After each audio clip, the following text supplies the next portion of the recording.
Bom dia a todas e a todos. Eu quero, em primeiro lugar, agradecer a esse convite muito especial do MASP para participar desse ciclo, especialmente ao Adriano Pedrosa, ao André Mesquita, também ao Fernando Oliva. Eu digo muito especial não só por participar desse importante ciclo, mas para falar especialmente do trabalho da Carla Zaccagnini, pela admiração que eu tenho pelo trabalho dela, pelo quanto esse é um trabalho que me inspira, não só o trabalho, mas a sua presença, o seu modo de atuar no sistema da arte, que de alguma forma também se expressa na sua prática artística e também na sua prática curatorial. A Carla Zaccagnini é uma artista que há muito tempo vem trabalhando também com curadoria em arte, e isso de alguma forma se reflete no trabalho dela como artista, como a gente vai ver logo mais. Bom, a Carla comenta que a função da arte, para que serve a arte, afinal, é a incerteza que mais lhe assombra, no sentido de assombração mesmo, e não tanto no sentido de surpresa. Para ela, a arte é algo que em alguns momentos lhe parece absolutamente fundamental, crucial, mas em outros momentos ela teme que a arte poderia ser algo um tanto inócuo. Essa incerteza, essa noção de incerteza, de instabilidade, uma certa frustração e mesmo a ideia de impossibilidade são algumas das questões que vêm alimentando o trabalho da Carla Zaccagnini. Eu digo isso porque essa ideia se relaciona com o título dessa fala, né? Carla Zaccagnini, o que você vê nunca é apenas o que você vê, que é um título que de algum modo aponta para essa noção, para essa ideia de incerteza. A ideia implícita aqui, e que na realidade é cara, obviamente, à arte de modo geral, mas que diz também muito do trabalho da Carla Zaccagnini, é a de que aquilo que olhamos nunca é somente aquilo que vemos. Só podemos ver efetivamente quando aprendemos que algo não está à mostra, que algo não se dá a ver, que algo não está à vista naquilo que vemos. E quando podemos saber disso, quando sabemos que aquilo que vemos desvela algo que não vemos, ou aquilo que olhamos desvela algo que não vemos. Para ver, portanto, é preciso pensar, ou melhor, para ver olhar é preciso pensar. E de algum modo a obra da Carla indaga constantemente justamente essas diferenças entre o ver e o olhar, o que certamente é um tema central também para um dos trabalhos sobre o qual eu vou mais me deter nessa fala, que é o trabalho Elementos de Beleza, um projeto, na verdade, constituído por 4 trabalhos até então, 2 deles presentes na coleção do MASP e recentemente exibidos aqui no museu. Bom, ainda sobre o título da fala, o que você vê nunca é apenas o que você vê, a filósofa Márcia Tiburi tem um pequeno artigo sobre essa noção de ver, olhar, que pode ser elucidativo para a gente pensar esse tema. Ela nos diz o seguinte: a lentidão é do olhar, a rapidez é própria ao ver. O olhar é feito de mediações próprias à temporalidade. Ele sempre se dá no tempo, mesmo que nos remeta a um além do tempo. Ver, todavia, não nos dá a medida de nenhuma temporalidade, tal o modo instantâneo com que o realizamos. Ver não nos faz pensar. Ver nos choca ou nem sequer nos atinge. As mediações do olhar, por sua vez, colocam-no no registro do corpo.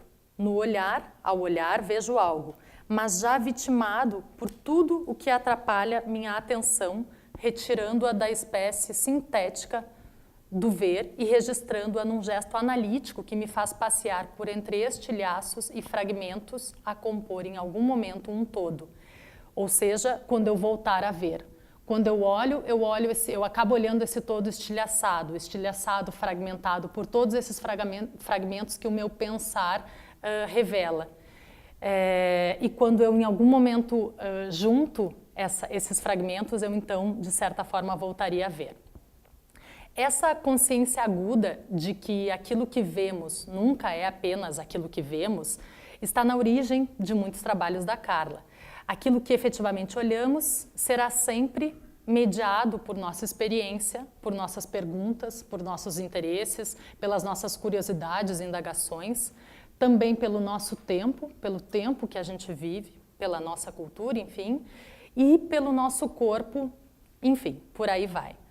Partindo um pouco dessa discussão, a proposta dessa fala, então, é pontuar algumas questões caras ao trabalho da Carla Zaccanini, que vem se expressando a partir de suas produções, sua prática, seu pensamento, e que, de algum modo, também falam e nos ajudam a ver, olhar o trabalho Elementos de Beleza. Eu começo, então, a fala pela ideia de pacto. Eu entendo que há uma espécie de pacto envolvido nos trabalhos da Carla Zaccanini.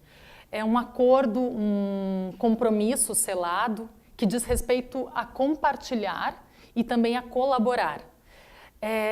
Por um lado, por um dado prático, digamos. As obras da Carla são muitas vezes fruto de uma colaboração com outros profissionais cujas expertises são fundamentais para o seu desenvolvimento. São eles que lhe ajudam a explorar interesses e curiosidades, ou mesmo hipóteses que ela cria, também compartilhando um caminho de pesquisa, um caminho de criação, percurso esse que quase sempre se constrói pautado em desvios, imprecisões, imprevistos, reformulações desse itinerário, que de todo modo nunca é totalmente pré-estabelecido. E aqui a gente volta àquela noção que eu comentei bem no início da fala de incerteza. Como diz a Carla, e aqui eu cito ela, há um momento em que a minha ação ou direção se interrompe e espera o desenrolar dos acontecimentos que eu mesma pus em marcha. Isso a gente vai ver, claro, com mais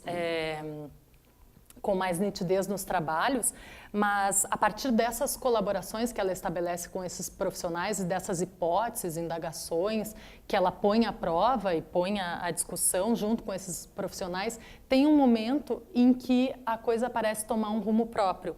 E o que é interessante é que ela justamente aprecia esses momentos, ela gosta desses momentos que estão relacionados a esse processo de compartilhar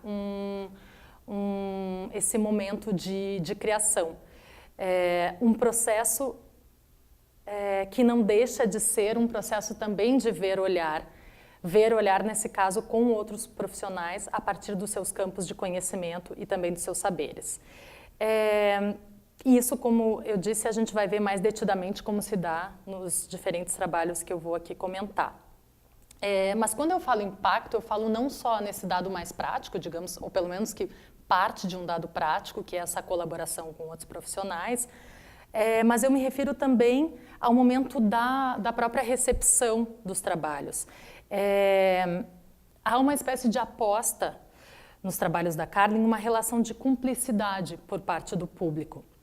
É preciso que ele se faça efetivamente presente, que ele tome consciência de si e do lugar que ocupa naquele momento, que ele tenha um ver-olhar, ou que ele desenvolva um ver-olhar tão detido e interessado e curioso quanto o ver-olhar que está na origem dos trabalhos, ou seja, o ver-olhar da própria artista. Esse ponto de vista, né, do observador, do espectador, a sua atenção, o seu envolvimento, a sua curiosidade, são tão cruciais quanto o da artista e daqueles que eventualmente colaboraram na criação das suas obras para desvelar o que está em jogo naqueles trabalhos. E isso a gente vai vendo ao longo dos diferentes trabalhos, projetos. Então eu começo falando um pouco desse que é um trabalho, enfim, já um pouco mais antigo da Carla, chamado Assentos, trabalho de 2012, que é realizado ele também em colaboração com uma arquiteta chamada Keila Costa. Ele se trata, como a gente vê na imagem, de um banco dobrável, modular, que é desenhado para instituições que abrigam exposições temporárias. Ele traz um desenho de linhas bastante simples, que se propõe a interferir minimamente no espaço onde esses bancos vão ser colocados, e também no próprio desenho das exposições em que ele vai se inserir e interferir.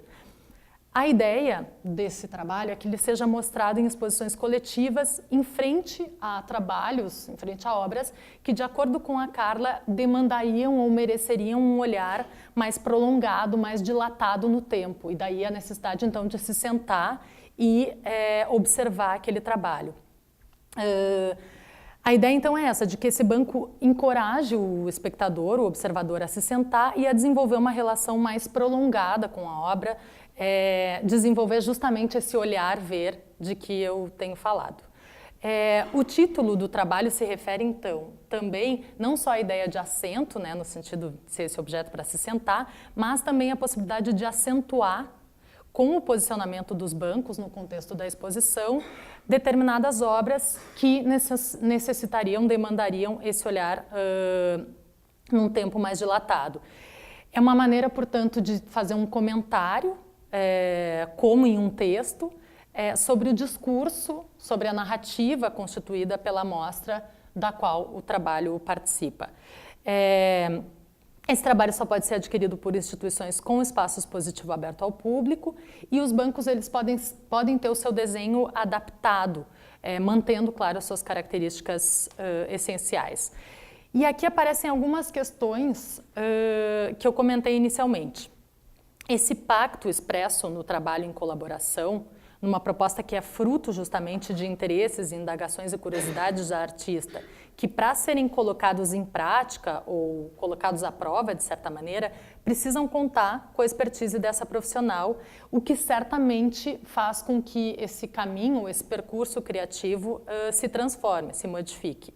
E esse pacto se expressa também nessa relação demandada pelo trabalho de uma certa cumplicidade e mesmo de presença,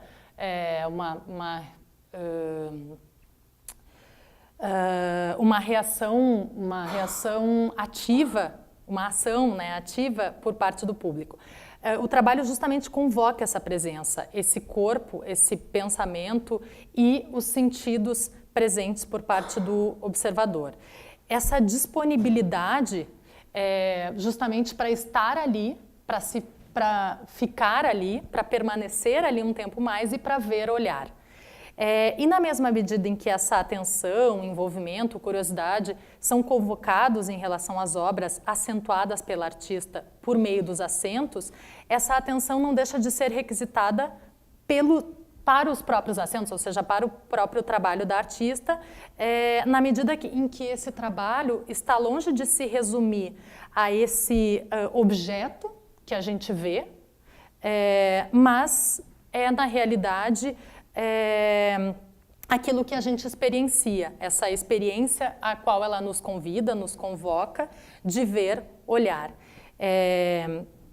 Enfim, então o objeto está longe de ser o que a gente vê, ou seja, melhor dizendo, o trabalho está longe de ser esse objeto que a gente vê, mas sim aquilo que ele nos permite experienciar ou pensar. Eu não vou me deter tanto num outro ponto que eu acho importante, de qualquer forma, assinalar em relação a esse trabalho, que é o seguinte: acho que vale a pena atentar para o quanto assentos já se valia, de algum modo, lá em 2002, de uma espécie de pensamento ou de estratégia curatorial que muitas vezes são caras aos trabalhos da artista. E na sua obra, na verdade, muitas vezes é difícil fazer justamente essa distinção entre o que seria uma estratégia curatorial e o que seria uma estratégia artística. Mas aqui, claramente, o trabalho se vincularia a essa noção possível de curadoria como uma prática que, de alguma maneira, nos ajuda a ver, olhar, ou uma prática que acentua determinadas questões dentro de um projeto, uma exposição, e dentro de uma prática que também nos ajuda a colocar em relação trabalhos e questões. E nesse sentido, outro ponto relacionado a essa questão das estratégias curatoriais como uma estratégia poética da artista Vale apontar também para outro interesse recorrente na trajetória da Carla, que de algum modo aparece aqui, que é o interesse e a indagação em relação à instituição de arte e ao museu em especial. Questão que aparece em trabalhos como Restauro Almeida Júnior, de 2001, Bibliografia, de 2002, Museu das Vistas, de 2004 e Percurso Ótico, de 2005, sobre o qual eu vou falar mais adiante. Isso para citar apenas alguns. Aqui tem um desenho do banco, só para vocês terem uma ideia. E eu sigo falando de um outro trabalho chamado Duas Margens. É um trabalho que foi realizado em 3 momentos, em 2003, 2005 e 2012. Aqui o que a gente vê na imagem é uma espécie de desenho imaginário que o projeto, que o trabalho vai nos propor a realizar. Um desenho que se dá no espaço, numa escala geográfica, né, na própria Terra, mas que também é um desenho de qualquer forma mental. Eu já vou falar um pouco mais sobre isso. Então, como eu disse, Duas Margens iniciou em 2003, a partir de novo de uma colaboração com 2 artistas, o Wagner Morales, aqui do Brasil, e a Sofia Ponte, de Portugal. O que eles fizeram? Seguindo instruções bem sucintas, bastante sucintas, feitas pela artista, cada um deles gravou as águas do Oceano Atlântico, chegando numa praia que eles mesmos escolheram em seus países de origem simultaneamente, ou seja, exatamente ao mesmo tempo, durante o mesmo tempo, né, no mesmo horário, eles filmaram essas 2 bordas do Oceano Atlântico. Essas filmagens têm duração de 1 hora e foram realizadas, como eu disse, ao mesmo tempo. Ainda que, claro, em horários diferentes por conta da diferença de fuso horário, né, entre esses 2 países. Já em 2005, a Carla conta que, enfim, logo depois dela mesma, pela primeira vez, molhar os pés no Oceano Pacífico, ela convida 2 outros artistas a colaborarem para realizar essa segunda versão do projeto, que é o Helmut Batista, brasileiro, enfim, mas que naquela época estava no Chile, e o Eric Holowax, da Nova Zelândia.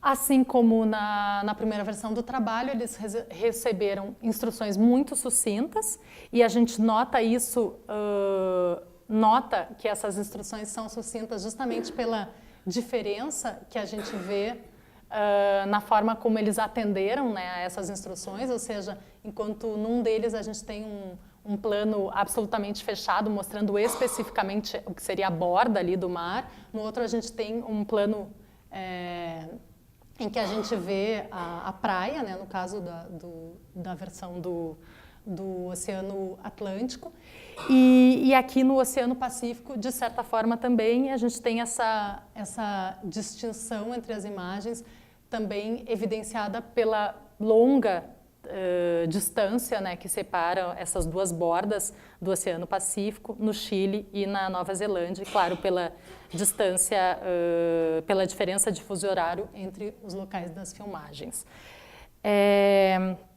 Já em 2012, um novo par de vídeos, esse trabalho, eles são apresentados como dípticos, né, de vídeos. Nesse caso, são realizados de novo em margens opostas do Oceano Índico, completando a trilogia. O artista Runo Lagomarsino filma desde as Ilhas Maurício, no continente africano, e David Wells filma desde a Austrália. Ambos, de novo, retratam, né, o que seria essa borda do mar, de acordo com o seu entendimento de qual seria a melhor forma de fazer isso. Juntos, esses 3 dípticos formariam, então, essa espécie de desenho imaginário que atravessa essas grandes massas líquidas, né, que de algum modo separam e ao mesmo tempo unem os continentes. O que a gente vê nas imagens, o mar, a praia, são justamente nesse caso, e aqui está o acento da artista, o limite desse campo único que preenche todos os espaços sem fronteiras, ou seja, os oceanos. De novo, a noção de pacto se faz presente, seja pela colaboração com esses artistas que filmam essas diferentes bordas, nesses exatos dias e horários. Tem aí uma convocação que não é assim tão simples de se fazer obedecer.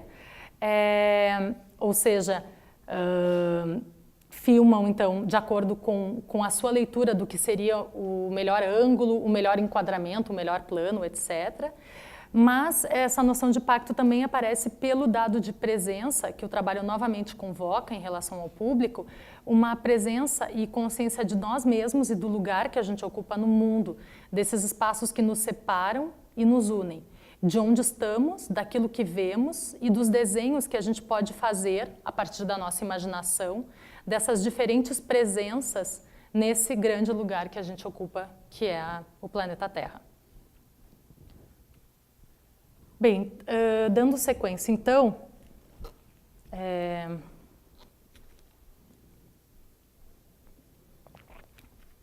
eu comento, enfim, mais um trabalho, esse desenvolvido, chamado Percurso Ótico, né, de 2005, desenvolvido aqui para a Pinacoteca do Estado de São Paulo, como parte do programa Octógono, que é um programa em que artistas são convidados a desenvolver trabalhos site-specific, feitos especialmente para aquele hall central de distribuição do museu, que tem um formato de um octógono e se chama, enfim, Octógono.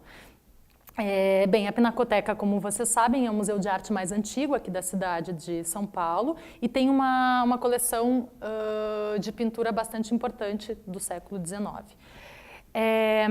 Esse programa, o Octógono, ele justamente por muitos anos foi o lugar de excelência da produção contemporânea na instituição. Era ali que se apresentavam esses trabalhos que não apenas eram de artistas contemporâneos, mas que se davam em viva relação, né, em resposta àquele lugar, seja aquele lugar nos seus aspectos arquitetônicos, físicos, seja eventualmente em relação à história da instituição, aos seus públicos, enfim, ou a outras questões ali do museu.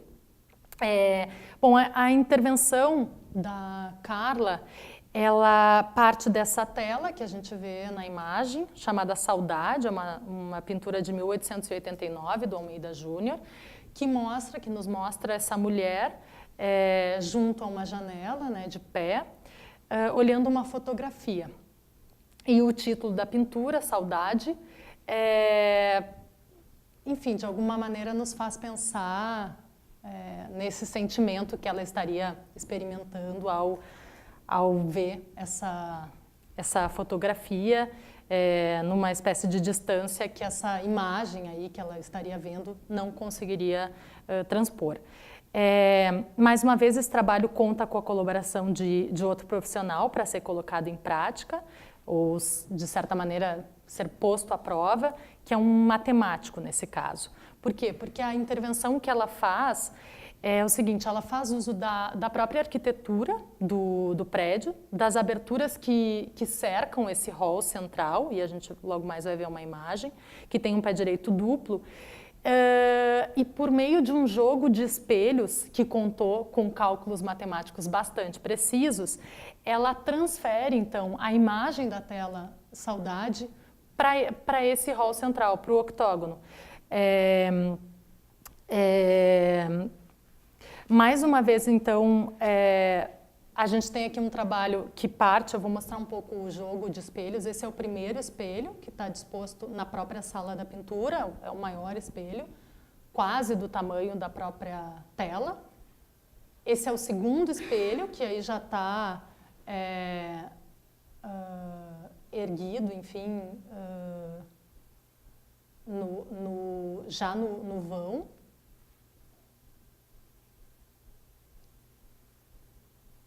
Aqui, desculpa, esse é o terceiro espelho, esse é o quarto Esse é o quarto, esse é o quinto, são 5 espelhos. Desculpem, são 5 ou 6 espelhos. Esse, o menorzinho, é o último e é aquele que está disposto, então, no octógono e por meio do qual a gente veria essa imagem transposta para esse lugar dedicado à produção artística contemporânea.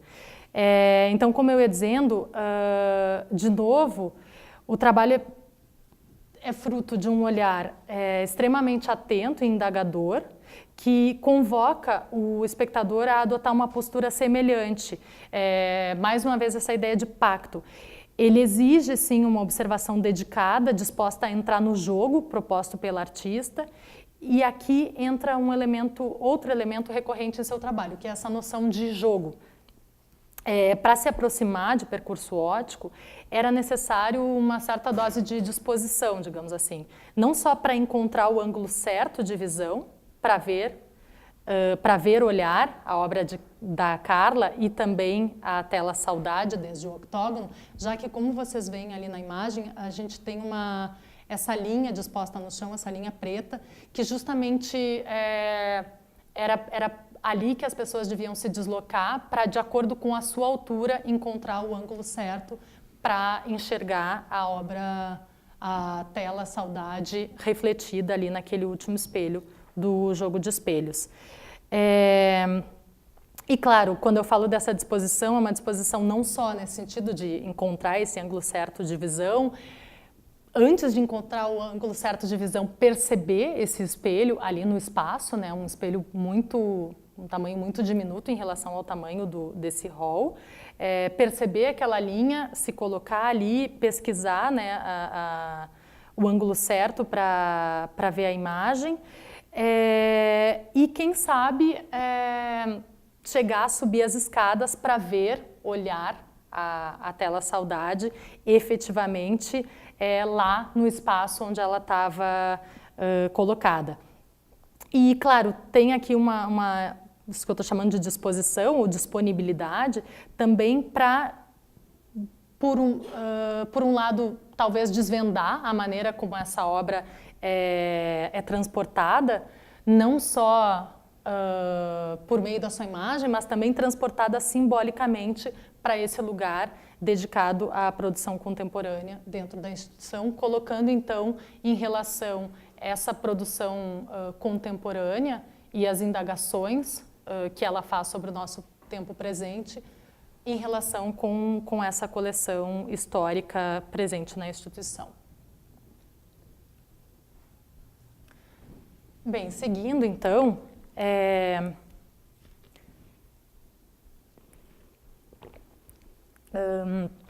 eu queria comentar também esse que é uma espécie de trabalho-exposição, chama No, It Is Opposition, de 2008.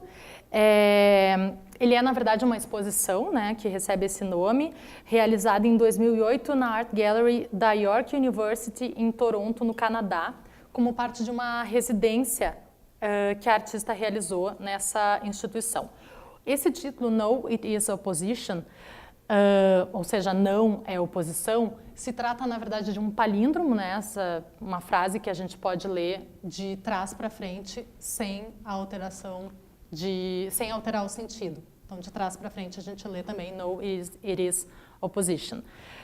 E aí já aparece uma pista importante para experienciar isso que eu estou chamando de trabalho-exposição. Ou seja, essa exposição ela é também uma espécie de jogo-exposição. Por quê? Porque o que a artista fez foi duplicar o espaço expositivo. Essa Art Gallery, ela conta, na verdade, com um lobby, uma recepção, né? Que a gente logo mais vai ver uma imagem, com, enfim, um balcão, estantes com livros que estão à venda. E depois, sim, o espaço, a galeria, onde são efetivamente realizadas as exposições. O que ela faz é duplicar esse espaço. Então, aí a gente vê a galeria número 1, em que a gente vê É difícil de ver pelo menos 3 trabalhos aqui, mas tinha mais, enfim, nas outras paredes, que é o Sobre a Igualdade e as Diferenças 2, A Casa ao Lado, que eu já vou comentar um pouquinho sobre ele. A gente também vê Sobre a Igualdade e as Diferenças, Casas Gêmeas, e também o Duas Margens lá no fundo. Bom, com essa replicação que ela faz, eu vou passar para vocês verem e depois eu volto. Ó, desculpem, essa é a segunda sala, que parece muito próxima em relação à primeira, a segunda galeria. E aqui a gente vê o primeiro lobby, que é o lobby original, digamos, e o lobby replicado pela artista. Então,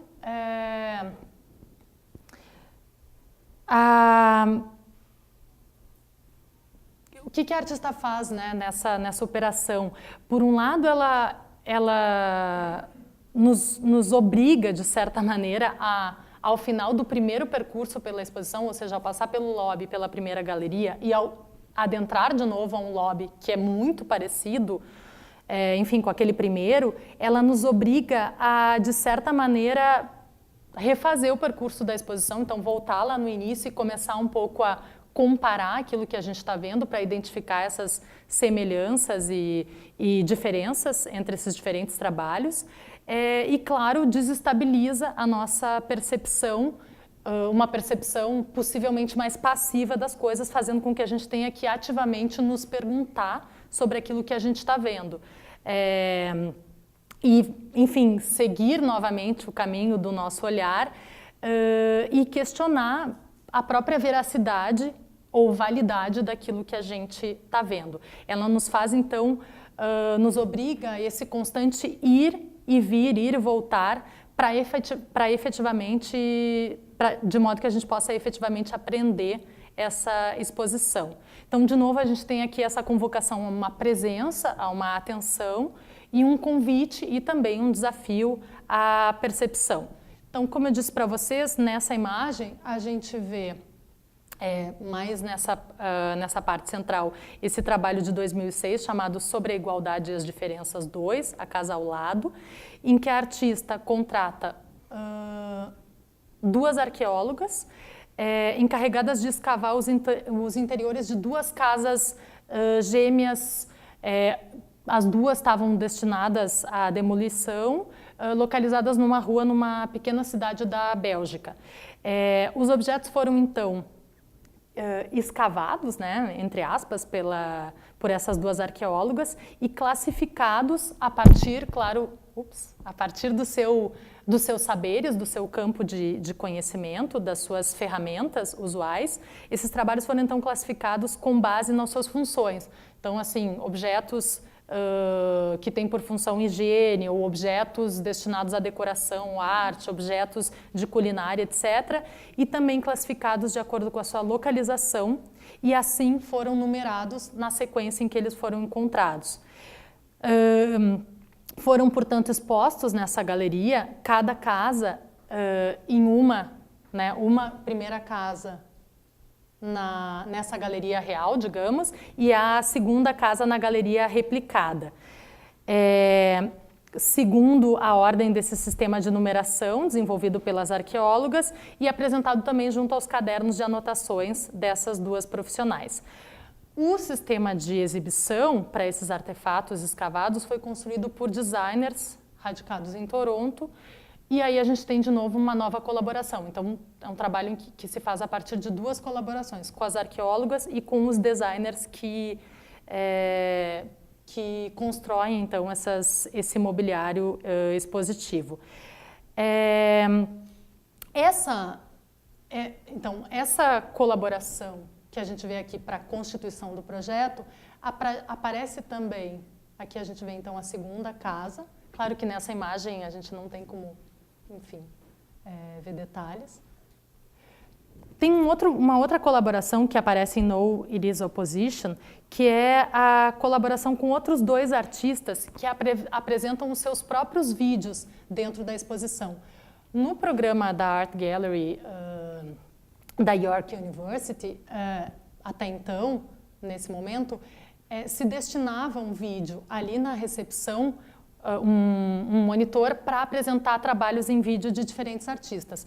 Ela mantém, digamos, essa proposta, mas ela convida os artistas a apresentarem seus vídeos ali. Nesse primeiro, um vídeo do artista Simon Faithfull, e no segundo hall, no segundo lobby, um vídeo do Amilcar Parker. Vídeos que também trazem uma relação entre si, que também nos fazem duvidar da nossa percepção, já que eles trazem questões um pouco semelhantes. E, bem, e para comentar um último trabalho que a gente vê lá ao fundo, aquela série de fotografias.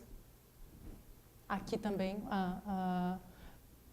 outra parte dessa mesma série de fotografias, que se chamam Sobre a Igualdade e as Diferenças, Casas Gêmeas, produzido entre 2005 e 2008, que é uma série de fotografias, a gente não vê na imagem, mas, enfim, que documenta fachadas de casas estruturalmente similares, mas que foram modificadas ao longo dos tempos pelos próprios moradores, tornando elas, de algum modo, únicas, singulares. Isso, fachadas encontradas em Havana.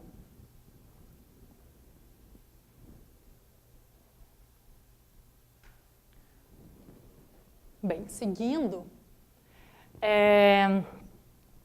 eu gostaria de comentar um outro trabalho realizado nesse mesmo ano, em 2008, que é chamado Reação em Cadeia com Efeito Variável.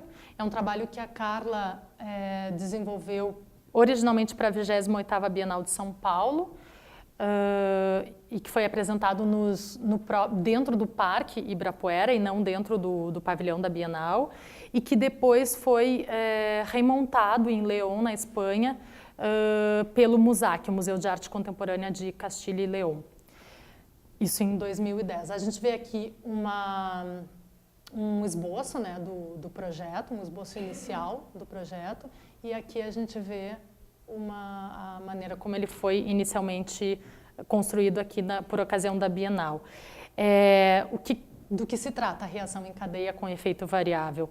Ele é um parque, né, de brinquedos com gangorra, gira-gira, também esteiras, balanço, que quando utilizados em conjunto, ou seja, quando todos eles são experimentados por pessoas, usados por pessoas, eles acabam por acionar um chafariz central.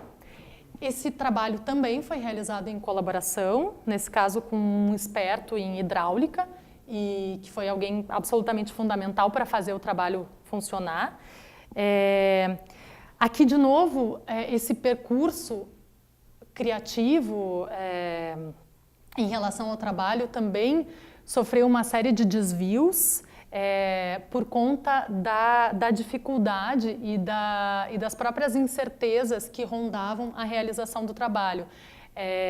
Esse trabalho surge de uma primeira ideia mental: poxa, e se a gente fizesse um parque em que, enfim, uma primeira ideia mental, e depois é que a Carla vai atrás da possibilidade de tornar isso realidade. Então, essa incerteza que esse próprio profissional também experimentou sobre a possibilidade real de colocar isso em prática, essa imprecisão, vai fazer desse caminho, desse percurso até chegar ao trabalho, um caminho cheio de, enfim, de desvios.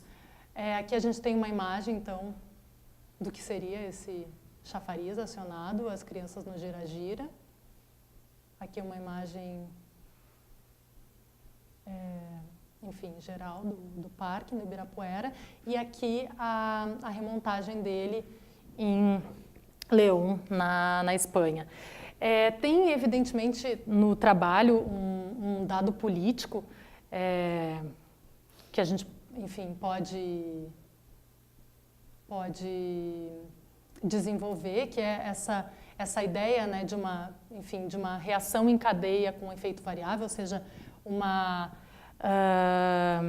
uma ação que se dá só a partir de um esforço conjunto, coletivo, realizado ao mesmo tempo, mas um esforço que é também brincar ou relaxar na espreguiçadeira, que é também ter, enfim, prazer com aquilo que se faz, mas que é esse esforço coletivo o único capaz de gerar esse efeito pretendido, que também seria um efeito que nos fala de, enfim, de um dado de prazer, de um dado de alegria, de divertimento, enfim. De novo, a gente tem a questão da presença, né, dessa convocação, desse convite, dessa convocação à presença, que eu já comentei, e a questão do jogo, esse dado de jogo e de brincadeira e de experimentação de algo e de um trabalho que, de novo, só acontece a partir dessa experimentação, a partir dessa indagação em relação ao próprio trabalho feita pelos espectadores, por aqueles que vão experimentá-lo. Bem, e a partir de então,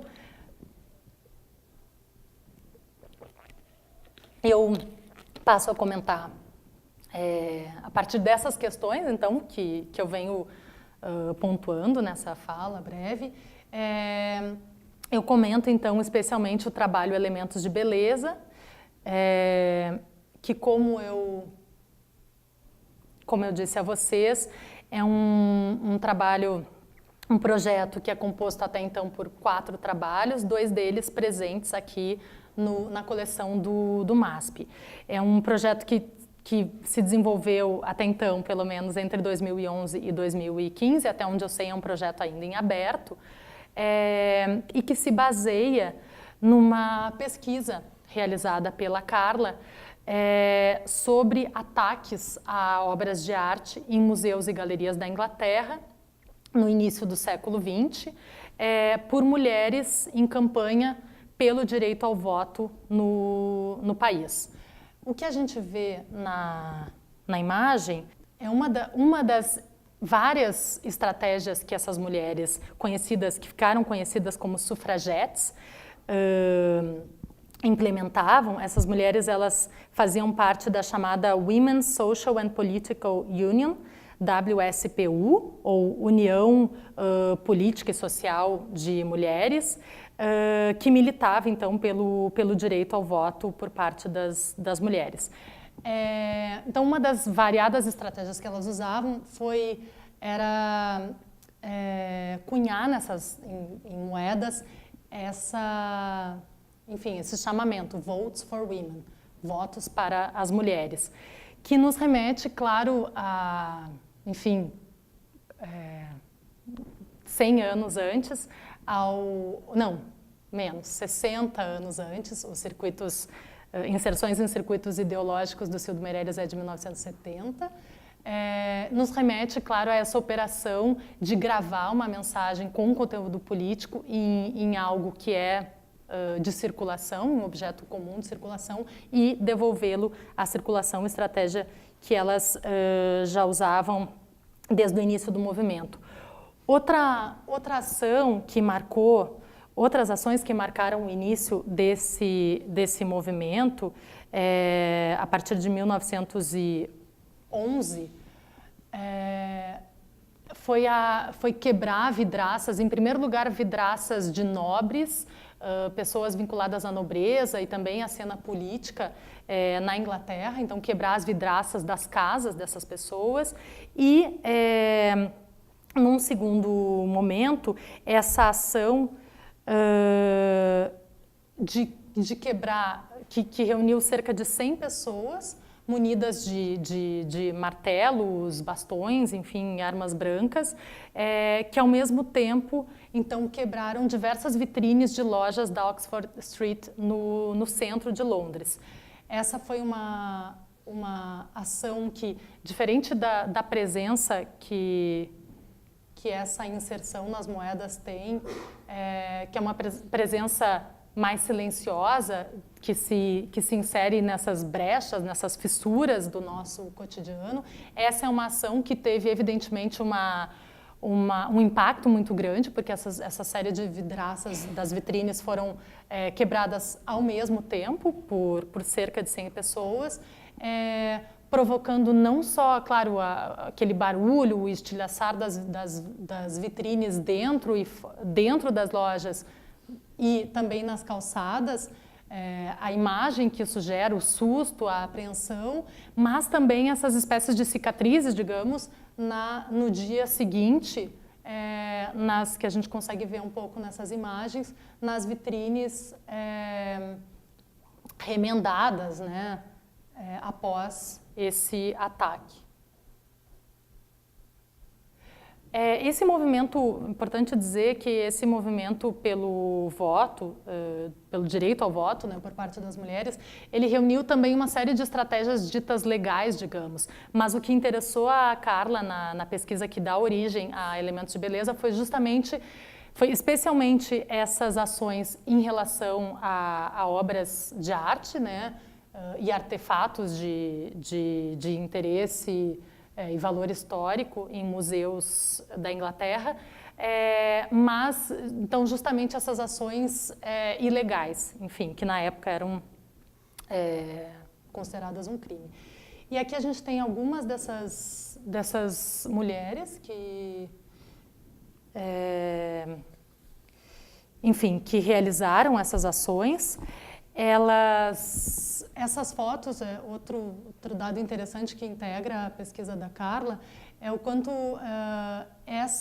essas fotos retiradas, né, dessas mulheres, de modo a identificá-las e prevenir a entrada delas em museus e galerias, quando elas começaram a realizar esses ataques, elas foram realizadas com a primeira máquina fotográfica adquirida pela Scotland Yard, pela polícia inglesa na época, dando origem ao que depois se conheceu como, enfim, essas fotografias ou imagens de vigilância, né? Fotografias que têm esse sentido enfim, da proteção, da vigilância. São imagens, enfim, bastante diferentes das que se conheciam até então, das imagens fotográficas que se conheciam até então, que eram, na grande maioria, posadas em estúdios. Essas são imagens que aparecem mais tremidas, muitas delas são imagens retiradas na própria prisão, onde elas muitas vezes eram enviadas por conta desses atos. Então, tremidas ou imagens em que elas fecham os olhos, como o caso dessa primeira imagem, fecham os olhos, fecham a boca numa tentativa de não serem reconhecidas ou serem mais dificilmente reconhecidas. Aqui a gente tem uma fotografia em que aparece 4 mulheres que participaram ativamente, né, enfim, do movimento das sufragetes. A primeira é Annie Briggs, a segunda é Evelyn Manesta, a Lillian Forrester e a Janie Blaines. A foto tirada em abril de 2013, delas comparecendo ao tribunal. Bom, eu trago aqui algumas imagens dessa série de ataques que teve lugar entre 2 de abril de 2013 entre 2 de abril de 2013 e 14 de julho de 1914. A principal delas, que a gente já vai ler, enfim, a que se tornou mais conhecida justamente pelo dado de valor e conhecimento da obra que foi atacada, que é a Vênus ao Espelho, atacada pela Mary Richardson, aconteceu em 1914, em março de 1914. Mas então aqui tem algumas dessas imagens, muitas delas. Isso é muito interessante.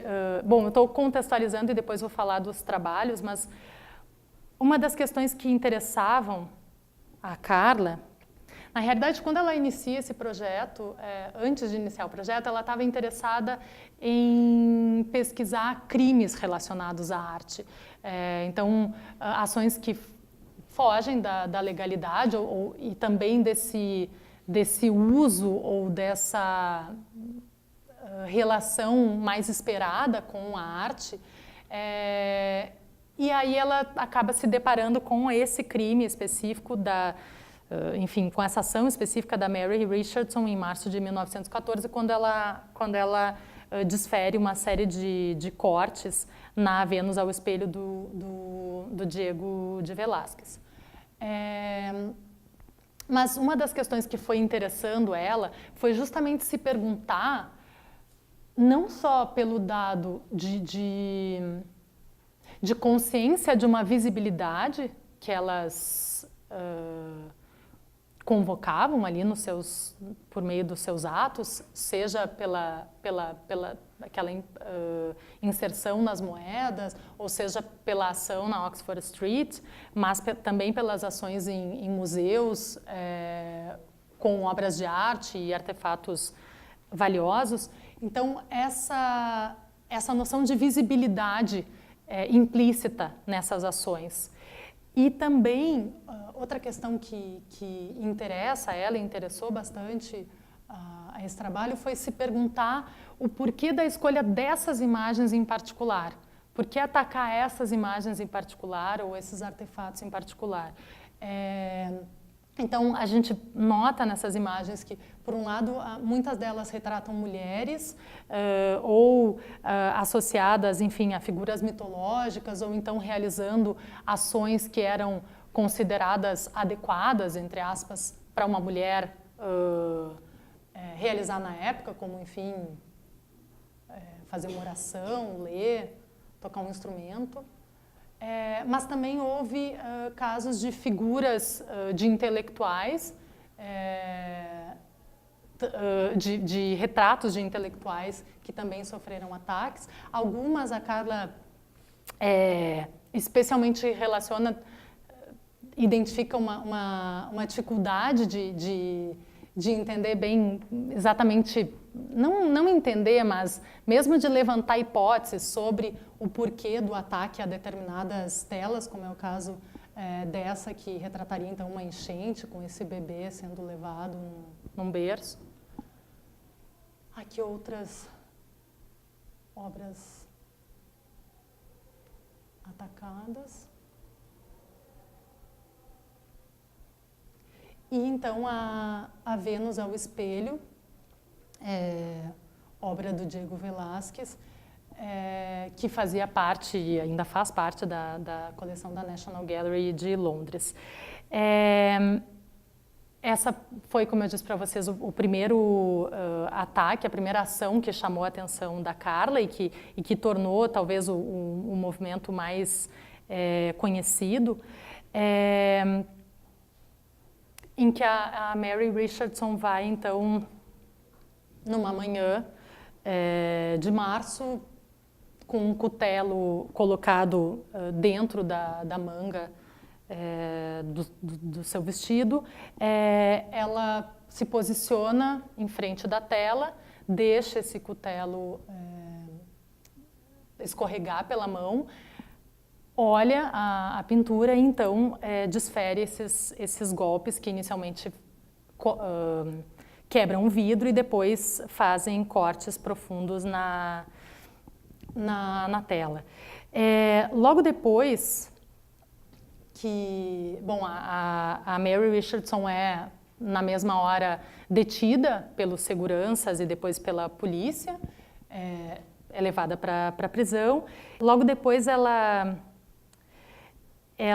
faz a seguinte declaração, ela vai dizer que a justiça é um elemento de beleza, de ou da beleza, assim como são a cor e o traço sobre uma tela. Eu vou passar, aqui a gente vê uma imagem do que seria a tela após o ataque. Aqui uma nota no jornal da época. E aqui essa declaração da Mary Richardson logo depois do ataque. que diz o seguinte: tentei destruir a imagem da mulher mais linda da história mitológica como um como um protesto contra o governo por destruir a senhora Pankhurst, que é o personagem mais bonito da história moderna. A senhora Pankhurst era uma das líderes do movimento das sufragetes. A justiça, ela diz, é um elemento de beleza, tanto quanto a cor e o traço sobre a tela. A senhora Pankhurst procura obter justiça para as mulheres e, por isso, ela está sendo lentamente assassinada por um governo de políticos traidores. Se houver um protesto contra a minha ação, que cada um se lembre de que tal protesto é uma hipocrisia, enquanto eles permitirem a destruição da senhora Pankhurst e de outras belas mulheres vivas. Até que o público deixe de permitir a destruição humana, as pedras atiradas contra mim pela destruição desta imagem são cada uma a evidência contra eles da farsa e da hipocrisia, tanto artística quanto moral e política. Na época, a senhora Pankhurst estava numa de suas tantas prisões, detida pelo governo inglês, né, na prisão de Holloway. E o que era muito comum na época era essas mulheres elas fazerem greve de fome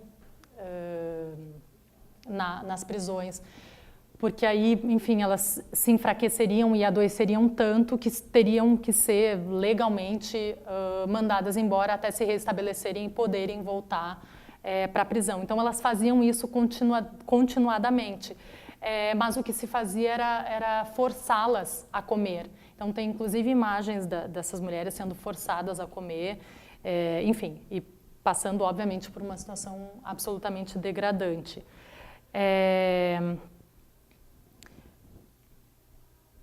Então, claro, essa ação da Mary Richardson se referia, buscava chamar a atenção, especialmente para a prisão da Pankhurst, da senhora Pankhurst, que estava, enfim, detida naquele momento.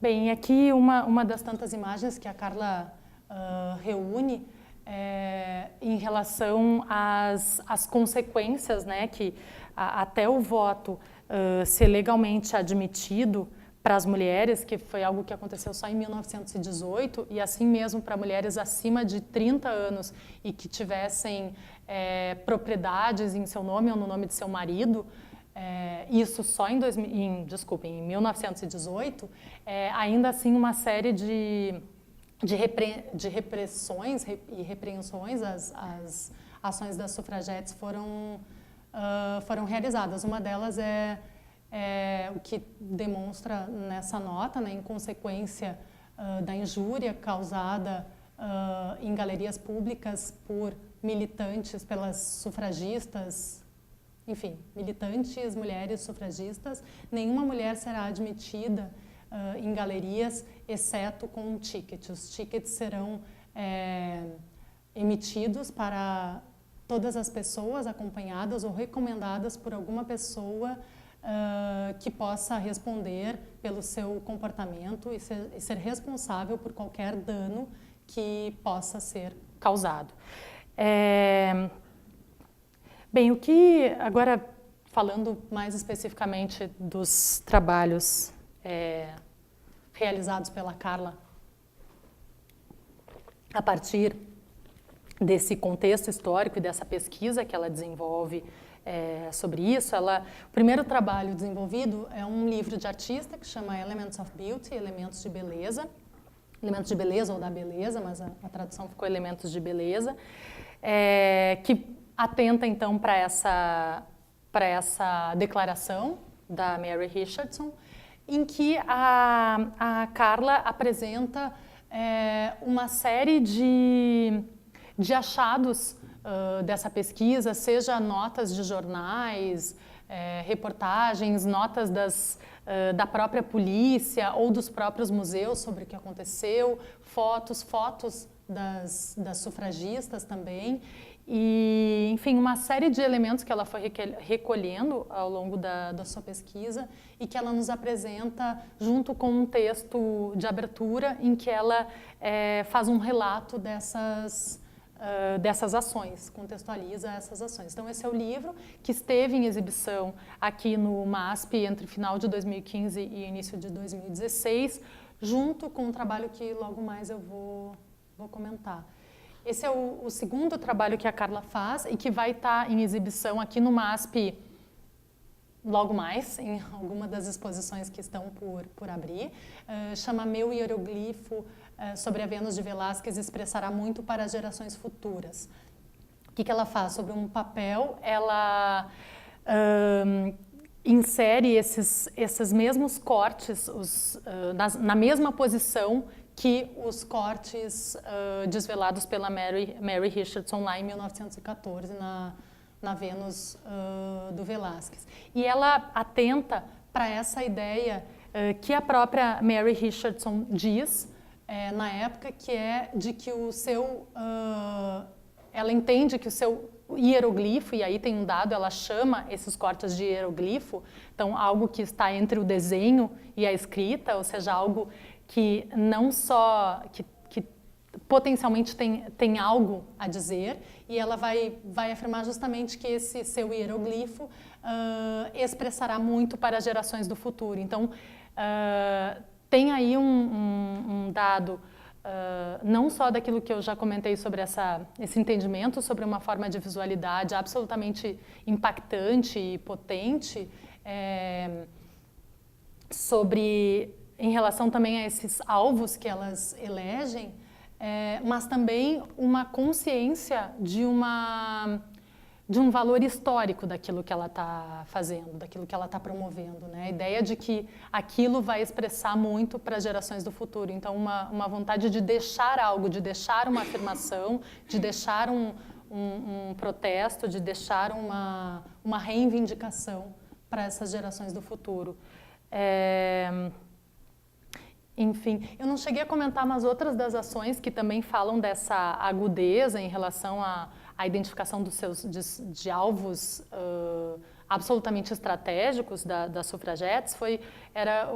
Elas também derramavam ácido em caixas de correio e interferiam em comunicações por telégrafo. Então, de novo, interferindo em meios de comunicação essenciais na época. Tanto nesse trabalho quanto aqui nesse outro trabalho que chama Elementos de Beleza, um jogo de chá, nunca é apenas um jogo de chá, que, como eu disse, foi apresentado aqui junto ao livro entre o final de 2015 e 2016, há um dado muito interessante e que se relaciona àquilo que eu comentei em relação a outros trabalhos, que é essa questão dessa convocação ou desse convite a uma presença. Tanto aqui no desenho, quanto nesse trabalho, em que o que a Carla faz? Ela apresenta esse desenho, né, na parede, que são, na verdade, esses retângulos vazios, ou esses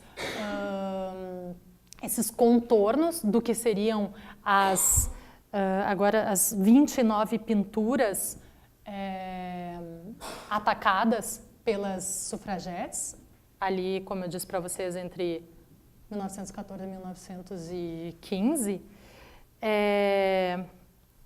1913 e 1914. Então, o trabalho nos apresenta esses 29 retângulos vazios, cada um deles numerados, se referindo a textos que podem ser ouvidos em audioguias e que relatam, então, o contexto histórico das sufragetes, um pouco essas questões que eu venho comentando para vocês, e também trazem algumas falas dessas ativistas, assim como algumas hipóteses e perguntas, questionamentos da Carla em relação ao porquê da escolha dessas determinadas obras. O que eu ia dizer para vocês em relação a esse dado de presença é que algo que me parece muito importante nesses dois trabalhos é o quanto eles nos convocam a experimentar esse espaço, a nos colocar em frente a esses retângulos vazios, assim como como essas mulheres se colocaram em frente a essas telas e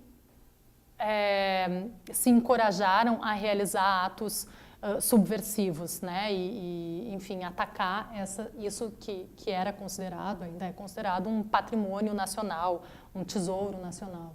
Então, essa ideia da gente se colocar na frente e imaginar, bom, o que é tu deixar um cutelo escorregar pela manga, chegar na tua mão e tu empunhá-lo e ter a coragem de desvelar esses golpes o dado de presença, né, corporal que isso reivindica, é como se ela nos convidasse, é como se a artista nos convidasse a reencenar, se não o ato, pelo menos essa experiência dessa situação, de estar de frente para esses trabalhos, assim como aqui no hieroglifo. E isso é algo que a própria Carla comenta em relação a esse trabalho. Tem um quarto trabalho que... bom, aqui é uma imagem de uma apresentação anterior desse trabalho na Inglaterra, numa instituição chamada First Sight, isso em 2014. Também a mesma situação, os retângulos e os audioguias. E um quarto trabalho que integra esse projeto chama Elementos de Beleza, Ações e Não Palavras.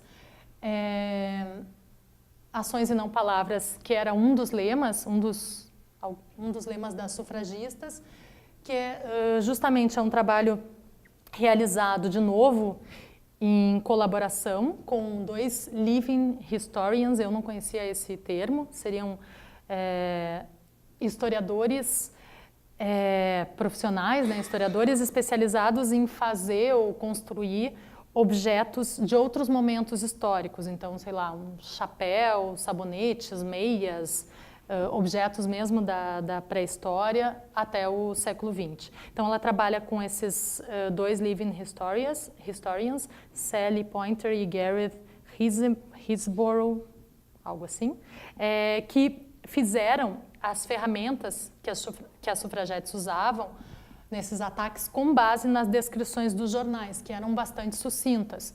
Eram descrições que falavam ou do tipo de corte que essas armas realizavam, ou do seu peso, ou do seu tamanho, ou apenas referiam que a arma estaria escondida na manga, então daí a gente pode inferir uma noção de tamanho, etc.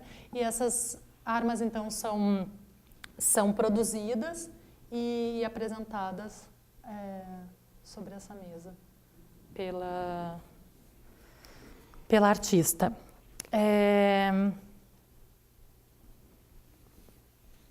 Me perdi um pouco nas... aqui.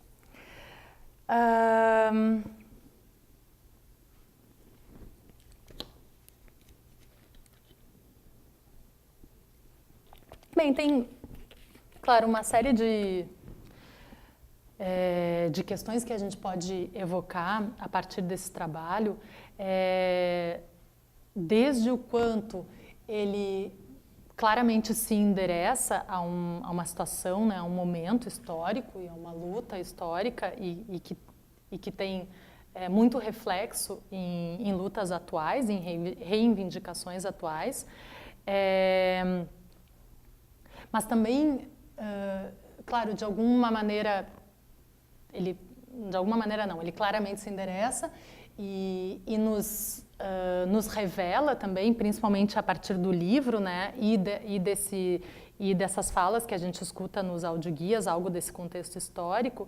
Agora, uma questão que de novo interessa muito a Carla é também esse dado de opacidade em relação ao momento histórico, quanto, de novo, há aqui uma consciência de uma espécie também de fracasso para representar. Primeiro que não existe, não é essa Não é esse o desejo, a intenção, o projeto da artista representar exatamente esse momento histórico, mas sim ela nos reapresenta ele de alguma maneira. E consciente também disso que eu estou chamando de fracasso, ou dessa impossibilidade de se representar realidades, seja de outra época, seja realidades atuais, né? Do quanto, de novo, aquilo que a gente vê nunca é apenas aquilo que a gente vê, né? Aquilo que a gente vê sempre vai ser informado, de novo, pela nossa experiência, pelo nosso contexto histórico, cultural, pelas nossas perguntas, inquietações, etc, etc. Bem, eu acho que eu vou encerrar por aqui. Principalmente para deixar um espaço para perguntas e para a gente debater algumas questões que eu tentei pontuar a partir desses trabalhos. E é isso, com isso eu abro um espaço para perguntas, comentários, enfim. Fiquem, por favor, à vontade, sintam-se convidados. Mostrem-se presentes. Bom, quem tiver perguntas, só levantar a mão que eu passo o microfone, porque a gente está gravando. Então, quem tiver alguma questão.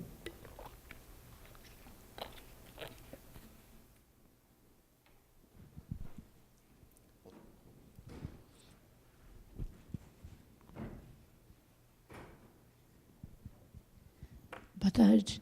Aquela que você mostrou das margens, né, dos oceanos, por que teve um prazo tão grande entre as primeiras, né, e a última, que era do Índico? Bem, eu imagino que esse prazo, realmente, ela foi realizada entre 2003 e 2012. Se deu justamente pela possibilidade de construir essas oportunidades, de ter duas pessoas que ela conhecia disponíveis naquele exato momento, né, porque elas foram filmadas simultaneamente, as duas bordas de cada oceano, então disponíveis a, naquele momento, de posse de uma câmera, podendo se deslocar até o litoral. Enfim, o Amilcar, por exemplo, que é o brasileiro que filmou a borda do Atlântico, não mora no litoral. Então, a disponibilidade de se deslocar até um lugar, de ter uma câmera e de fazer aquele registro. Então, acredito que, enfim, tenha sido essa a questão dessa, enfim, temporalidade tão ampliada.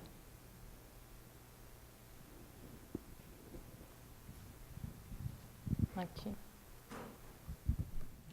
Bom dia.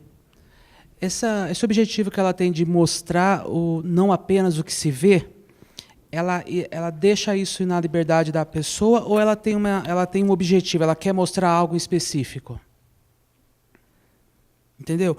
Porque, assim, por exemplo, essa parte da parte dos cutelos, por exemplo, se você olhar apenas ele, você vê muita violência, mas existia, por exemplo, o objetivo do voto. Ela tem essa explicação, ela deixa isso para quem vê raciocinar dessa forma. Olha, no caso específico desse... Acho que tem duas coisas, assim. Vou responder primeiro de modo geral e depois no caso específico desse trabalho.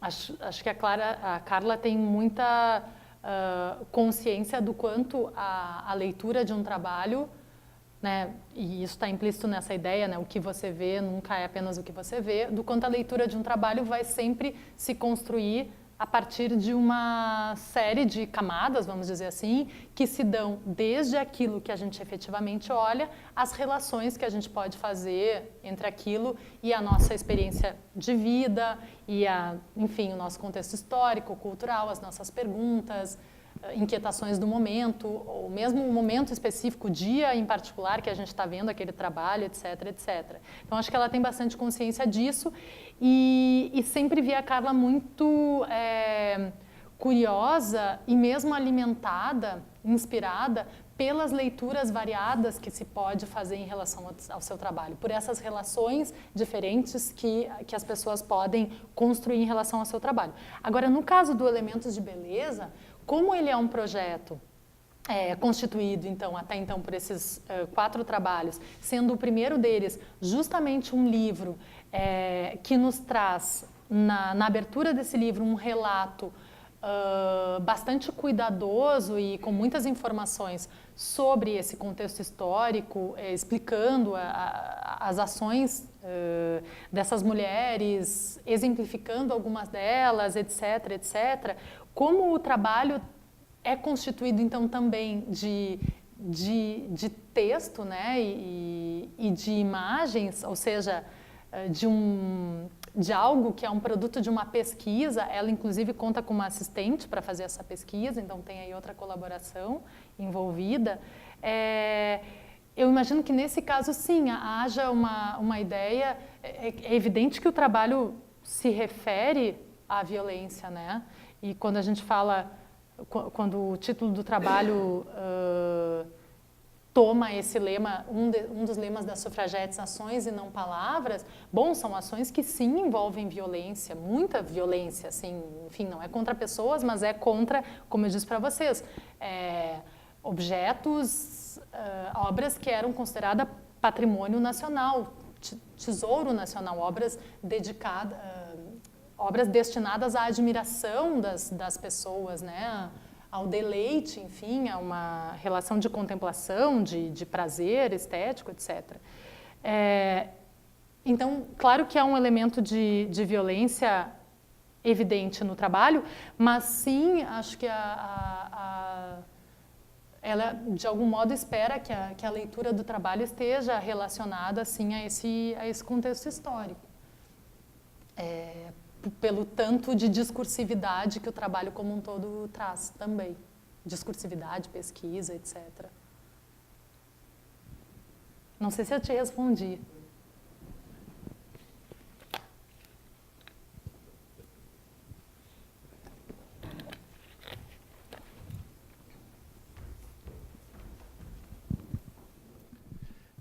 Fernanda, eu tenho uma coisa muito própria, assim, de que quando, sei lá, eu visito uma Bienal, eu fico pensando, eu tenho 3 horas para visitar uma Bienal, o que eu vou fazer? Eu vou sair correndo pelo pavilhão, assim, e, tipo, ver tudo de uma vez, e fotografar o máximo que eu puder, e depois chegar em casa e olhar o que eu fotografei, ou não, ou ficar tentando me lembrar o que tinha, ou eu vou dedicar 3 horas da minha vida na Bienal e vou olhar 5 trabalhos com calma, assim, e ver o que eu posso aprender sobre eles. O que eu achei bem legal, assim, que você mostrou nessa trajetória da Carla, é que realmente ela leva muito em consideração o tempo que você tem que se dedicar para olhar para uma obra, assim, desde o assento que ela coloca num espaço positivo que é dedicado para a pessoa sentar naquele lugar e olhar um quadro com calma e absorver aquilo e pensar sobre aquela imagem, até, por exemplo, o elemento de beleza.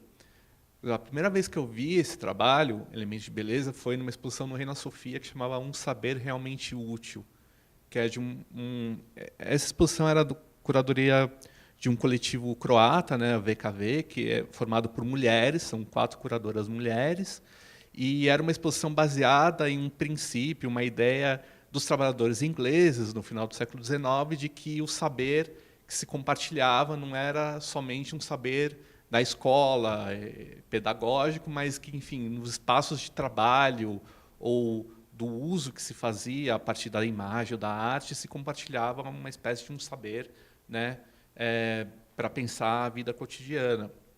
E eu lembro que, no espaço lá da exposição, o Elemento de Beleza estava numa sala gigante, assim, onde era só para aquela... Tinha uma outra obra naquela sala, mas eu me lembro de passar várias vezes pela sala. Eu sabia que a Carla estava lá, eu sabia que tinha um trabalho dela, mas eu olhava e, digamos assim, não é que não me chama a atenção, mas simplesmente falava, depois eu olho isso aí, tem um monte de quadrado branco na parede e tal, enfim, sei lá, eu não prestei atenção. Mas eu acho que um dia eu dediquei o meu tempo para olhar para aquilo com calma e tinha um audioguia que você podia escutar e tinha o livro.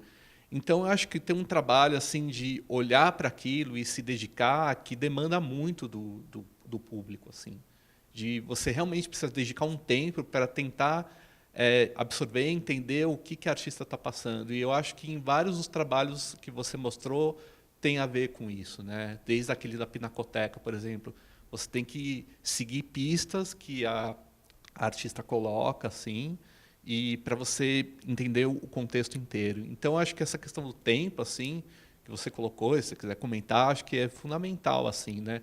Quanto tempo a gente vai dedicar para pensar aquele trabalho, né? Eu acho que ela coloca isso de uma forma, não uma forma clara, assim, né? Não uma forma óbvia, porque muitas vezes assim o artista, e isso é uma coisa que eu gosto também bastante desse trabalho, que é a investigação dela, a pesquisa dela, né? Que assim muitas vezes a gente tem como resultado de uma pesquisa de um artista, por exemplo, como que, digamos, ele vai, eu não gosto muito da palavra, mas, digamos, formalizar aquilo. Então, muitas vezes, sei lá, um artista pesquisa um arquivo e ele apresenta a obra basicamente como um painel com fotografias ou texto, sabe? E ela não fez isso, né? Ela não apresentou um painel, né? Ela apresentou quase uma instalação que você tem que acessar aquilo.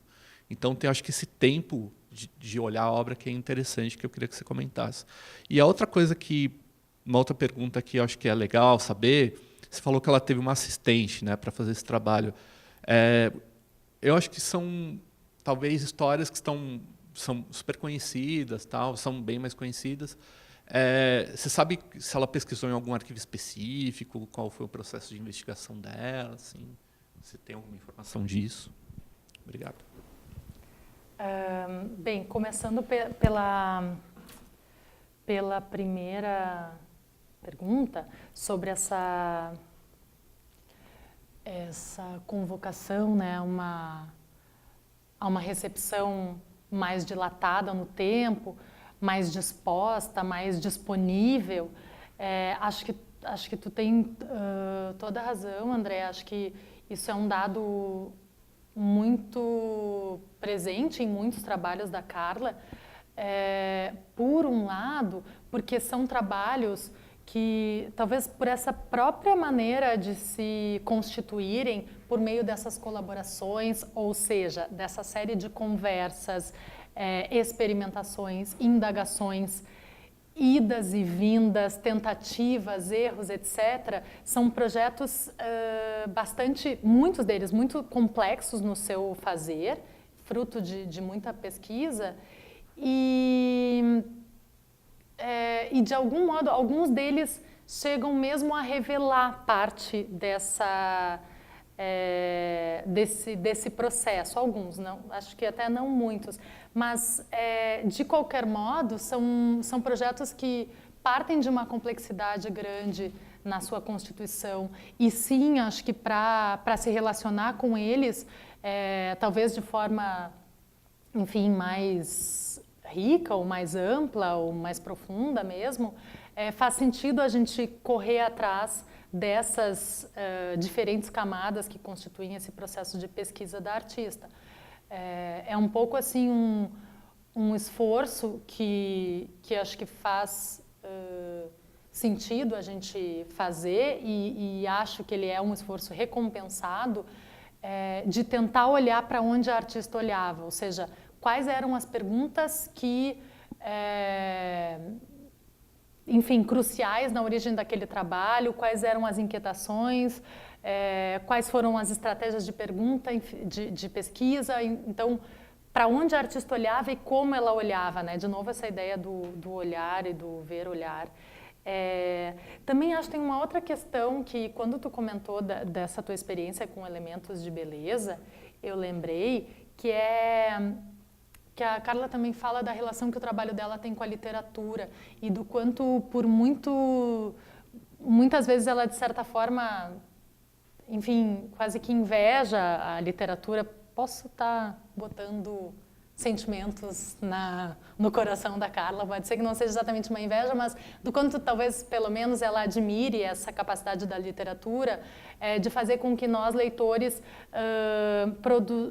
possamos produzir imagens, né? Muitas imagens a partir daquilo que a gente lê, imagens talvez mais próximas ou mais reais para nós mesmos, porque somos nós mesmos que produzimos elas a partir daquilo que a gente lê.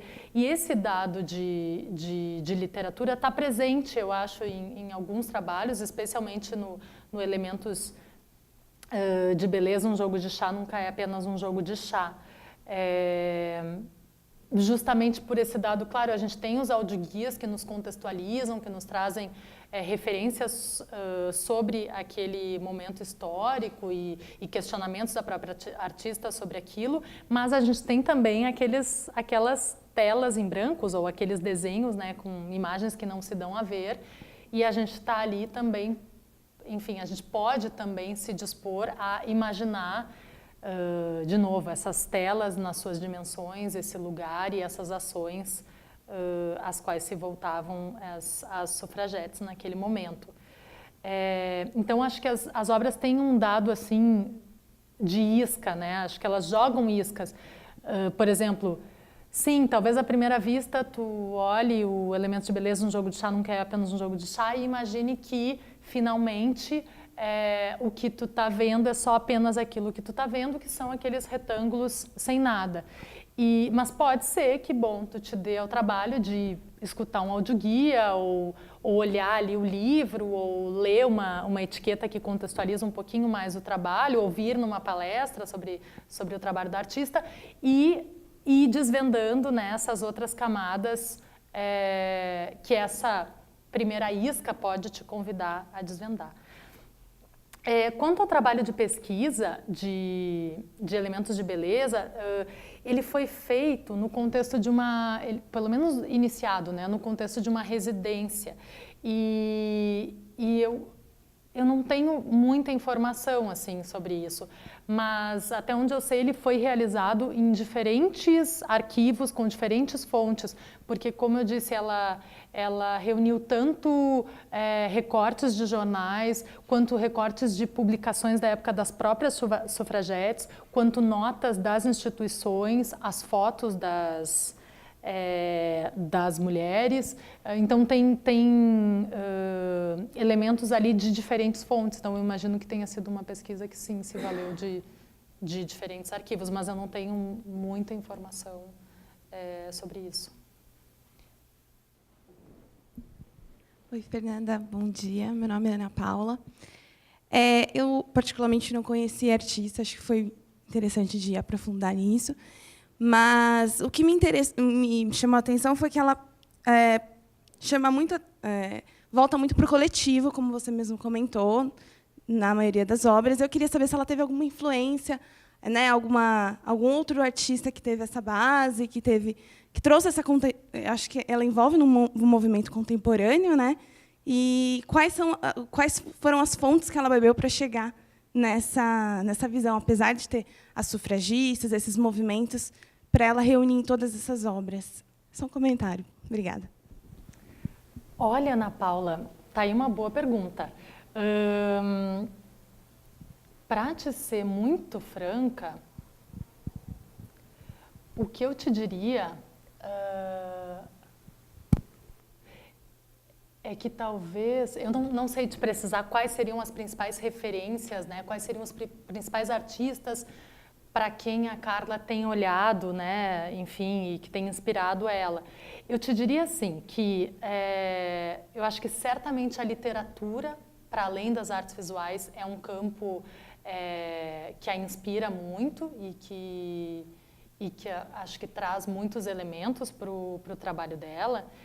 E diria também, ensaiando aqui uma resposta, que mesmo essas colaborações, ou seja, as conversas, né, trocas, os intercâmbios que advêm desses contatos muito próximos com esses profissionais que são cruciais para desenvolver muitos dos trabalhos dela. A Carla é uma artista, uma pessoa, enfim, extremamente curiosa, extremamente vivaz na maneira como ela observa, interpreta, formula questões sobre o mundo. Tem um dado que pode ser interessante, talvez, para pensar essa questão de referências também a Carla ela nasceu na Argentina e veio para o Brasil com 8 anos de idade. Então, desde muito pequena, ela passou a experimentar um ambiente cultural, seja em termos de linguagem, de paisagem, de referências, absolutamente distinto do ambiente em que ela nasceu e viveu a sua primeira infância. Então, inclusive essa questão assim da própria ideia de tradução ou de representação do mundo ou de criação de versões sobre o mundo é algo que a interessa muito. Essa noção do quanto uma língua ela também constrói a nossa possibilidade de olhar para o mundo. É também a partir da língua que a gente consegue olhar para o mundo e formular questões, observá-lo, etc, etc. Então, de cara eu te diria que a literatura é um elemento bem importante e que talvez essa curiosidade por campos variados do conhecimento e de diferentes saberes também é uma questão, enfim, que alimenta muitos trabalhos dela, assim como o interesse pela ideia de tradução, pelas línguas. A Carla fala diferentes línguas. Enfim, acho que não cheguei a responder a tua pergunta, mas, enfim.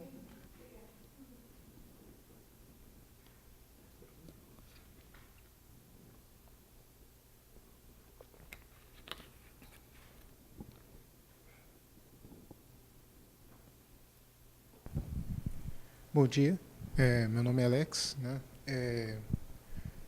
Eu acho interessante, é um comentário, me corrija se eu estiver errado, né? O minimalismo norte-americano tem um lema, né? Que o que você vê é o que você vê. E no caso das obras dela, por exemplo, essa que está na tela, ela, de primeiro momento, é muito minimalista, né? E ela acaba meio que dando uma dica, né? Falando o que você vê não é aquilo que você vê, né? Então, teria alguma relação com o minimalismo? Ou melhor, ela acaba sendo uma obra meio que minimalista, só que quando você se aprofunda nela, né?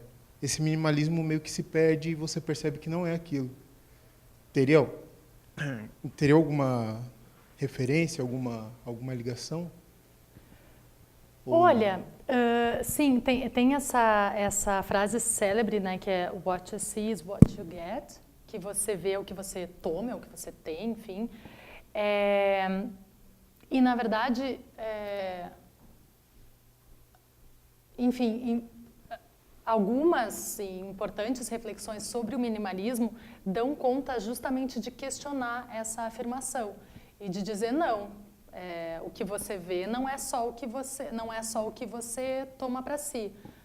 Há muitas outras, de novo, há muitas outras camadas de leitura possíveis e relações que podem ser feitas, e indagações e, enfim, suposições mesmo que nos jogam para além daquilo que a gente vê e que nos permitem criar leituras que vão muito além daquilo que a gente vê. Então, aquilo que a gente toma não é só aquilo que a gente vê. Nesse sentido, quando a gente pensa nessas leituras e reflexões sobre o minimalismo, talvez sim a gente pudesse fazer uma relação, enfim, não com o minimalismo em si, mas com esse tipo de reflexão sobre o minimalismo. E tu me fez lembrar de uma coisa importante. Eu não cheguei a comentar o título desse trabalho em específico, do projeto Elementos de Beleza, que é um jogo de chá, nunca é apenas um jogo de chá, que remete a essa ideia. Um jogo de chá é junto com uma múmia, foram um dos objetos, se é que a gente pode chamar a múmia de objeto, enfim, um dos elementos, que foram atacados num dos ataques ao British Museum, em Londres, vitrines com um jogo de chá e com uma múmia foram atacadas. No jogo de chá parece que só um recipiente para molhos foi quebrado, enfim. Então, esse título faz referência a um desses artefatos, então, considerados, né, de valor histórico, cultural, que foi atacado, enfim, por uma das sufragetes. E, claro, essa ideia de que um jogo de chá nunca é apenas um jogo de chá, tentando, talvez, também pensar ou apontar para aquilo que um jogo de chá ali tomado, né, um jogo de chá que num museu perde o seu valor de uso, ele já não é mais usado para a gente tomar chá, mas passa a ter um valor histórico, um valor cultural, um valor nesse sentido de uma possibilidade, claro, de construir conhecimento sobre um determinado momento histórico, etc. E nesse sentido, um jogo de chá nunca é apenas um jogo de chá, no quanto ele pode, por exemplo, estando num museu, falar ou apontar para um determinado momento histórico, para determinados valores que, enfim, que estavam na base de uma determinada sociedade e que talvez fossem esses os valores que as sufragetes, então, tanto atacavam ou problematizavam com as suas ações, com os seus gestos.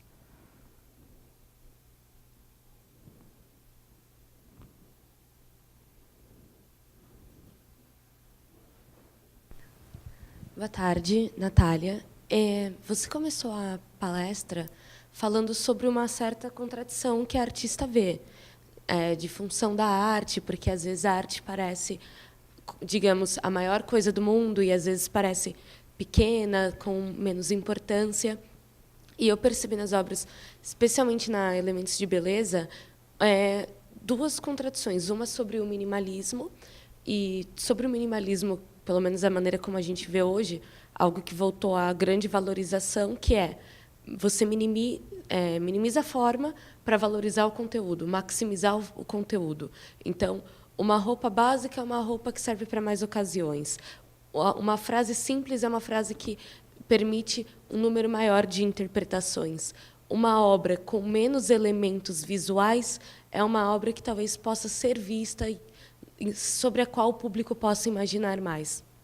Então, eu gostaria que você comentasse esse tipo de contradição, talvez, nessa aparente simplicidade que abre uma interpretação mais ampla, e outra sobre a própria figura das sufragistas, porque era uma ação aparentemente fechada, a sufragista, a ativista, danificou uma obra de arte, mas, ao mesmo tempo, aquilo foi talvez uma maneira de ser vista, uma maneira de tentar chamar a atenção para si, de chamar a atenção para uma causa, de se colocar como um elemento ativo na arte, porque até então as mulheres eram vistas talvez como musas, mas mesmo como artistas eram muito diminuídas.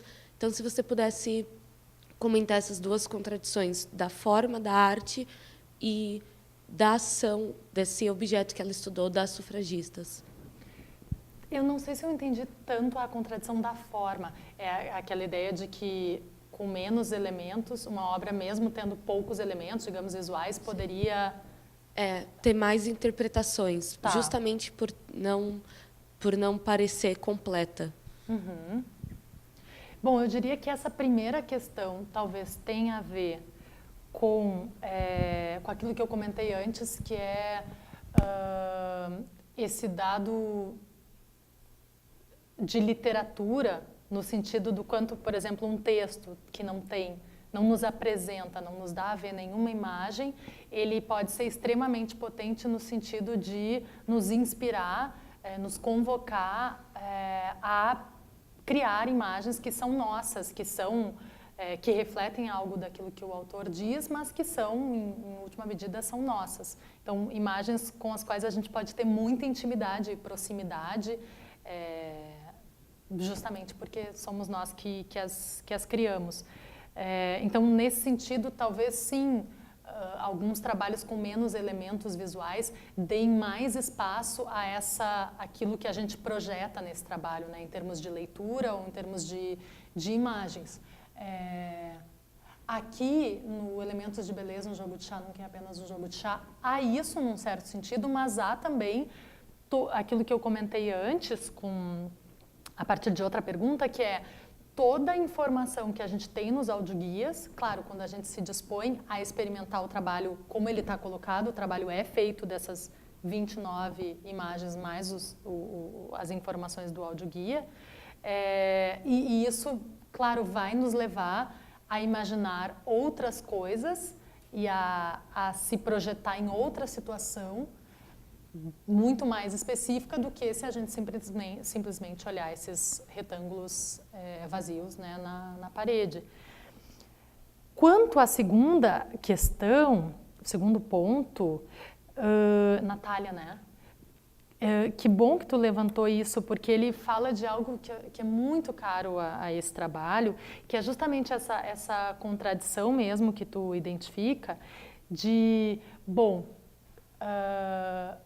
a Carla, mesmo com essa, digamos, incerteza que ela tem em relação à função da arte, ou pelo menos assim, ao quanto a arte seria algo crucial para pensar o nosso mundo, para problematizar o nosso mundo e, quiçá, transformá-lo, e o quanto, às vezes, a arte, enfim, lhe parece algo inócuo, ela vai se debruçar, a Carla vai se debruçar nesse trabalho justamente num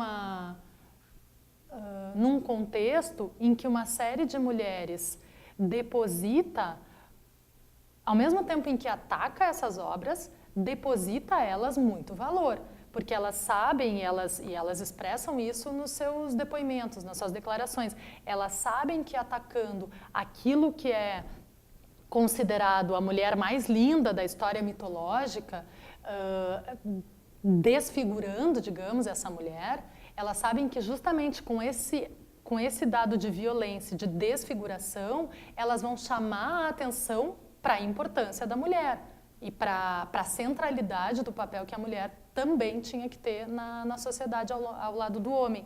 Então, ao mesmo tempo em que elas atacam, elas somente atacam por depositarem muito valor naquilo, por acreditarem no potencial daquilo, por acreditarem na centralidade que aqueles elementos têm para aquela sociedade, como eu disse antes, como um patrimônio, como algo a ser lembrado, a ser conservado, a ser celebrado, a ser admirado.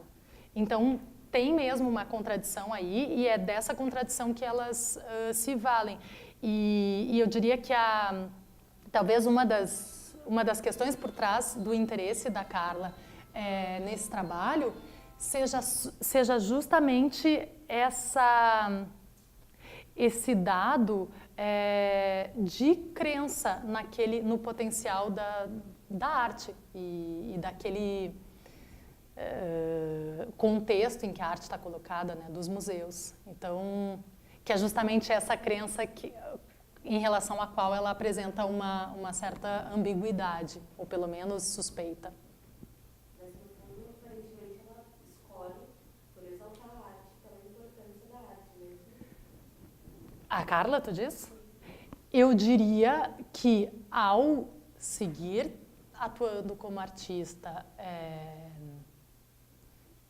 né, seguir fazendo, dedicando a sua vida ao seu trabalho como artista e às suas pesquisas, a uma prática, a um pensamento, agora mais recentemente a dar aula também, sim, eu acho que no fim das contas há uma crença, sim, ou pelo menos uma insistência, né, nessa hipótese da crença.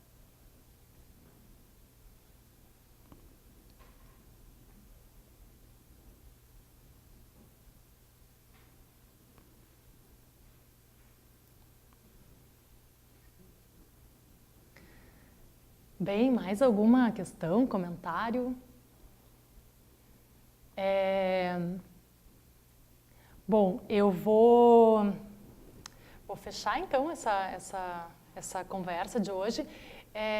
Eu queria antes só agradecer a vocês pelas perguntas, porque eu acho que elas de verdade contribuíram bastante para enriquecer, enfim, um pensamento observações possíveis, construções possíveis de reflexões sobre o trabalho da Carla e sobre o sentido que ele pode ter para a gente nos dias de hoje.